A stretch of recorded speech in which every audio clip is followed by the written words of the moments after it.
সুপ্রভাত বন্ধুরা, কেমন আছো তোমরা সবাই? আশা করি তোমরা সবাই ভালো আছো আর আমিও বেশ ভালো আছি। আমি বিউ আর আমার সাধারণ ঘরকন্যা চ্যানেলের আবারও একটা নতুন ব্লগে তোমাদের সকলকে জানাই মিষ্টি ওয়েলকাম। তো চলো তোমাদের সাথে নিয়ে শুরু করে দিই আজকের নতুন ব্লগ। আজকের বারটা হচ্ছে বৃহস্পতিবার আর এখন ঘড়ির কাঁটার সময় হচ্ছে ঠিক সকাল 6টা। তো এখন থেকেই তোমাদের সাথে নিয়ে শুরু করে দিলাম আজকের ব্লগ। সাথে থাকো, আশা করি আজকের ব্লগ তোমাদের ভালো লাগবে। যদি ভালো লেগে থাকে তাহলে অবশ্যই কিন্তু একটা লাইক করো, কমেন্ট করো, আমার চ্যানেলটিকে সাবস্ক্রাইব করে আমার পাশে থেকো প্লিজ। তোমার একটা সাবস্ক্রাইব আমার আগামী দিনের পথ চলা। আর আজকে যদি তোমরা কেউ আমার চ্যানেলে নতুন হয়ে থাকো তাহলে আমার চ্যানেলটিকে সাবস্ক্রাইব করে আমার ছোট্ট পরিবারের এক নতুন সদস্য হওয়ার অনুরোধ রইল। তোমরা চাইলে আমার ভিডিওটি তোমার বন্ধু বান্ধব অথবা তোমার ফ্যামিলি মেম্বারসদের সাথেও শেয়ার করতে পারো। তো চলো শুরু করে দিই আজকের ব্লগ। দেখলেই তো তখন সকালে আর কি ঘুম থেকে উঠে চা বিস্কিট নিয়ে বসে পড়েছি।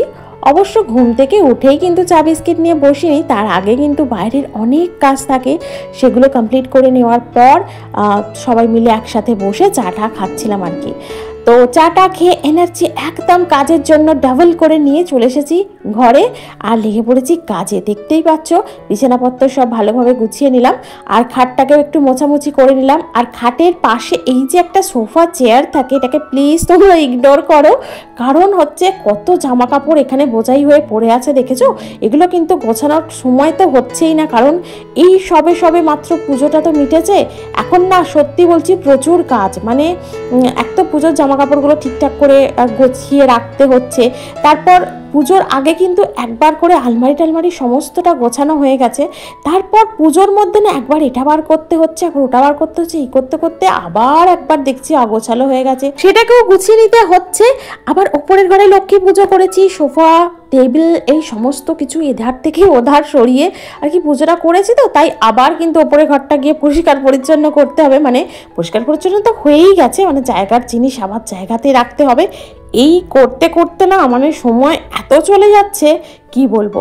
যাক, সব দিকটা ম্যানেজ করে কিন্তু মানে এই কাজগুলো কমপ্লিট করতে হচ্ছে, রান্নাও করতে হচ্ছে, মেয়েটাকে নিয়ে বাইরে যেতে হচ্ছে পড়তে নিয়ে, আবার ঘর দোরটাও কিন্তু ঠিকঠাক করে গুছিয়ে রাখতে হচ্ছে।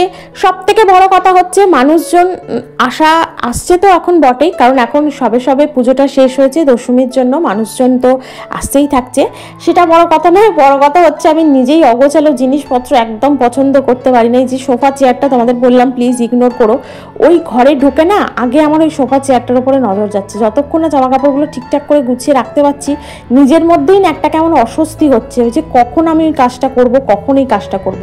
আর এমন কিছু কাজ আছে জানো তো, যেগুলো না মানে মোটামুটি ওই একটুখানি মানে সঙ্গে করা সম্ভব হয়ে ওঠে না, একটুখানি হাতটা ফাঁকা হলে তখনই করা যায়। তো আর্জেন্ট কাজ সেটা যেগুলো আছে আর কি, মেয়েকে পড়তে নিয়ে যাওয়া, তারপরে হচ্ছে তোমার মনের বাপির ডিউটি ঠিকঠাক মতো করে আর কি খাবার দাবার রেডি করে দেওয়া, এগুলো তো আর্জেন্ট, এগুলো তো আগে করতে হবে। তারপর বাদবাকি গাছানোর কাজটা করতেই হবে। আর এমনি আমি অগোছালো পছন্দ করি না, আমার তো গায়ের মধ্যে কেমন একটা জ্বালা মানে হচ্ছে যে কখন আমি ওগুলোকে গুছিয়ে পরিষ্কার করে জায়গায় রাখবো, যেটা কাঁচা ধোয়া করা সেটা কাঁচা ধোয়া করবো, এরকম হচ্ছে। যাই হোক, মোটামুটি জামা কাপড়গুলো কিছুটা গুছিয়ে নিয়েছি, যেগুলো কাঁচা সেগুলো বাইরে রেখে দিয়েছি আর কি একটা জায়গায়। আর এখন দেখো ঘরদোরটাও ঝাড় দিয়ে পরিষ্কার করে নিচ্ছি, আর একটু কিন্তু ফার্নিচারগুলো মোছামুছি করে নিয়েছি। ওপরের ঘরটা কিন্তু ভালো করে গোছাতে হবে, কারণ হচ্ছে তোমার ওই যে বললাম পুজো করা হয়েছে, এদিকের জিনিস ওদিকে সরে গেছে, ওদিকের জিনিস এদিকে সরে এসেছে, এইগুলো না ওপরটা একটুখানি নাড়াঘাটা হয়ে গেছে, তো জায়গার জিনিস আবার জায়গায় রেখে দিতে হবে, তবে কিন্তু সেই আগের মতো আবার পরিপাটি হবে, সাজানো থাকবে। আর এদিকে তো দেখলেই ঘরদোরটা ঝাড় দেওয়া হয়ে গিয়েছিল। ঘরদোরটা ঝাড় দেওয়া বলতে একদম ওপর থেকে নিয়ে কিন্তু ঝাড়ফাট দিয়ে পরিষ্কার করেছি, কারণ ওপরের কাজটা আমি আগে করি প্রত্যেক দিন, প্রত্যেকটা ভিডিওয় তোমাদের সাথে এটা বলে থাকি যে আগে ঠাকুর ঘরের কাজ, উপরের কাজ সিটি ঝাড় দিয়ে নিচে এসে তারপর কিন্তু নিচের আর কি ঘরগুলো ঝাড়ফাট দিয়ে পরিষ্কার পরিচ্ছন্ন করে মোছামুছি করে নিই। ওপরের ঘরটাও কিন্তু মোছামুছি করি প্রত্যেক দিন, যেহেতু ঠাকুর আছে, বাসি ঘর তো এভাবে ফেলে রাখা যায় না, তাই প্রতি প্রতিদিন কিন্তু মোছামুছি আমাকে করতেই হয়। ঘর পরিষ্কার, ঝাড় দেওয়া, মোছা সমস্তটা কমপ্লিট করে নেওয়ার পর ছাতু মুড়ি তিনজনে মিলেই আর কি জলখাবারে খেয়ে নিয়ে এখন দেখো বসিয়ে দিয়েছি দুপুরের রান্না। আর আজকে করে নিচ্ছি একটু খিচুড়ি। তো তোমরা ভাববে আবার কেমন খিচুড়ি হচ্ছে, একদিকে চাল ফুটছে একদিকে ডাল ফুটছে। তো এভাবে না করার একটা কারণ আছে জানো তো, এই যে স্টিলের হাঁড়িটায় আমি ভাতও করি আবার এই খিচুড়ি টিচুড়িও করি। তো মানে কিছুদিন ধরে দেখছি যখনই আমি খিচুড়ি করছি হাঁড়িটার মধ্যে তখন না হাঁড়ির নিচে না ধরে ধরে মতো যাচ্ছে, আসলে ডালটা একটু না নিচে লেগে লেগে মতো যাচ্ছে।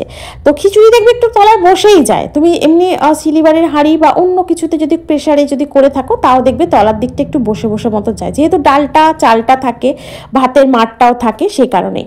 তো এই যেহেতু হাঁড়িটা অনেক দিনের পুরনো, তাও মোটামুটি 10-11 বছর হয়ে গেল এটাতে ভাত করছি, তো মাঝতে মাঝতে না নিচের তলটা একটু মনে হচ্ছে ক্ষয়ে মতো গেছে, যার জন্য না খুব তাড়াতাড়ি আর কি ধরে যাচ্ছে খিচুড়ি করলে, মানে তলায় লেগে যাচ্ছে, একটু পুরো পুরো মতো যাচ্ছে কোনো কোনো সময়।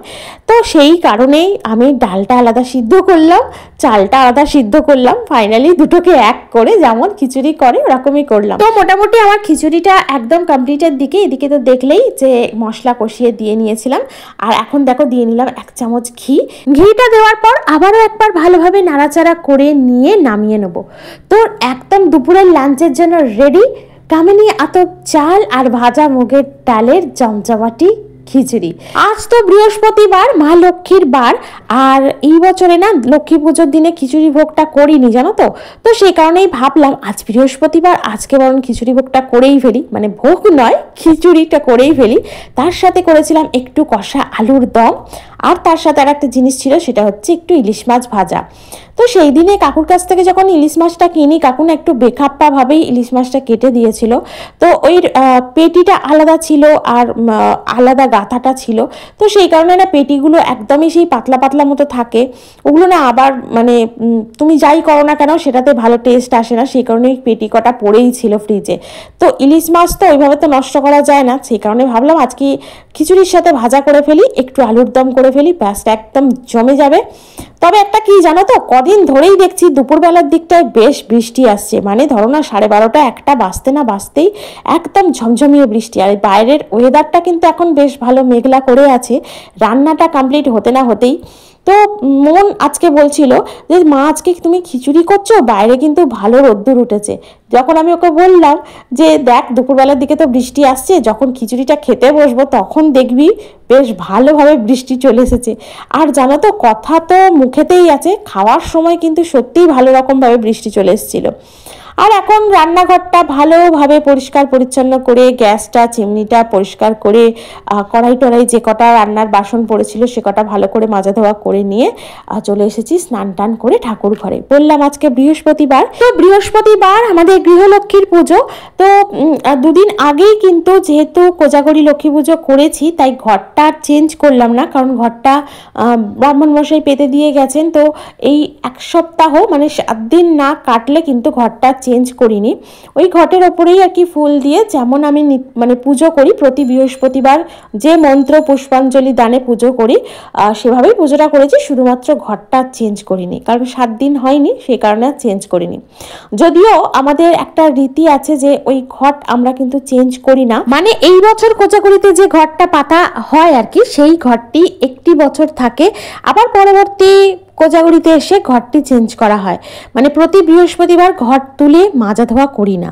তো এই বছর থেকে না আমি ভাবছি করব, কারণ কি বলতো প্রচণ্ড পরিমাণে ঘরটা আর কি মানে কালো মতো হয়ে যায়, যতই আমি পরিষ্কার কাপড় দিয়ে পরিচ্ছন্ন করে রাখার চেষ্টা করি না কেন একটা অন্যরকমই ব্যাপার চলে আসে।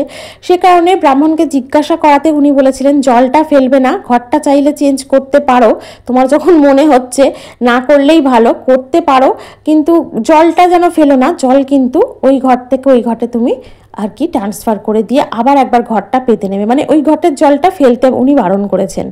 তো দেখা যাক কি আমার মনে হয় আর কি, মনটা কি চায় পরবর্তীতে, এখনও কিছু ডিসিশন নেইনি।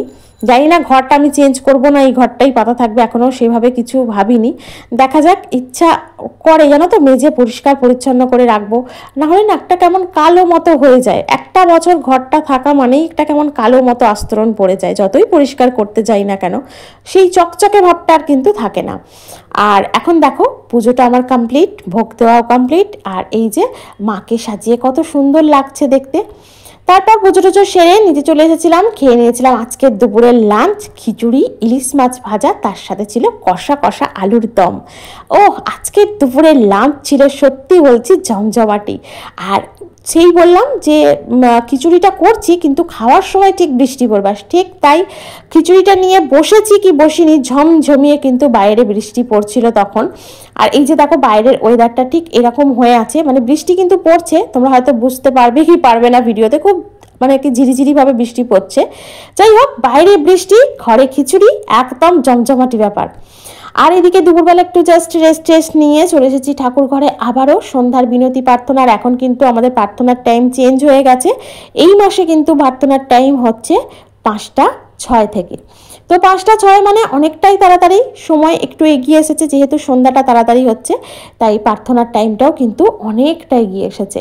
আর এখন দেখো সন্ধ্যে দেখিয়ে নিচ্ছি, প্রার্থনার আগের মুহূর্তে যেটা করি আর কি, ধূপ দীপ শঙ্খ বাজিয়ে শুরু করে দিই সময় হলেই আমাদের দয়ালের বিনতি প্রার্থনা। আর বৃহস্পতিবার যেহেতু কোজাগরি পুজো ছিল, তো তখন না ওই যে কটার নারকেলের ছোবড়া ছিল তাতেই আর কি ধুনো টুনো দিয়ে, মোটামুটি নারকেলের ছোবড়া নেই জানো তো, মানে ধুনো টুনো দেওয়ার জন্য তো একটু জোগাড় করে রাখতে হবে। তো এই বৃহস্পতিবার আর ধুনোটা দেওয়া হলো না, যেহেতু নারকেলের ছোবড়াটা নেই।